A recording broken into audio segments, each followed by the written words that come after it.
A giant corporate pre-order can look like a golden ticket, but vendors still ask one awkward question. Can we actually fill it without turning lunch into a disaster movie? The answer depends on timing, staffing, supplies, and whether the deposit arrives before everyone starts imagining a paycheck. Lead time matters because food, products, and people do not appear by magic unless your vendor is secretly running a very stressed wizard school.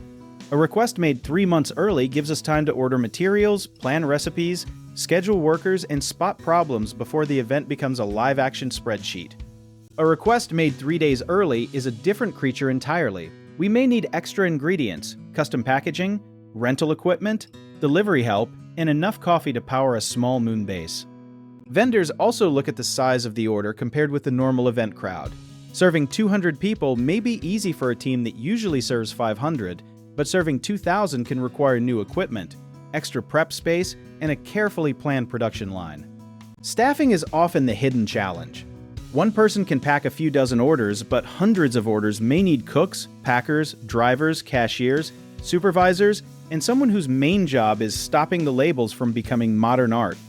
The vendor asks whether those workers are available on the exact date and during the exact hours. Event work is not a video game where you unlock 10 employees by clicking a button, and qualified help may already be booked elsewhere. Timing at the event matters too. If everyone wants their order during one short break, the vendor needs a fast system for pickup or delivery. Otherwise, the crowd may form a line so long that people begin exchanging life stories and naming the queue.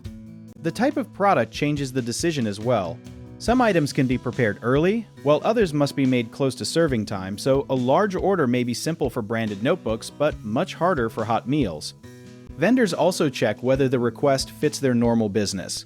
A huge order can bring useful revenue, but it can also interrupt regular customers, consume storage, and create risks that are larger than the profit.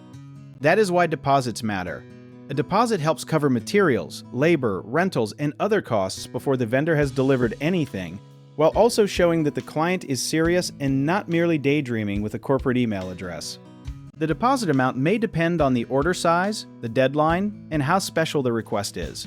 Custom items usually need stronger payment protection because they may be difficult to sell to someone else if the event suddenly vanishes into the calendar abyss. Vendors also discuss cancellation rules before accepting the order.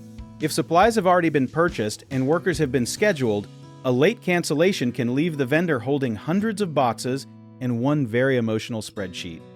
Clear details make acceptance more likely. The client should share the headcount, menu or product list, delivery time, location, budget, allergies or special needs, branding requests, and the name of the person who can make final decisions. Sometimes a vendor says no, and that does not always mean the order is bad. It may simply be too large for the available team, too rushed for safe preparation, or too risky without a proper deposit and written agreement. The best approach is to contact vendors early, give honest numbers, and ask what they need to make the order work. If you want to learn more about our company, check out our links in the description.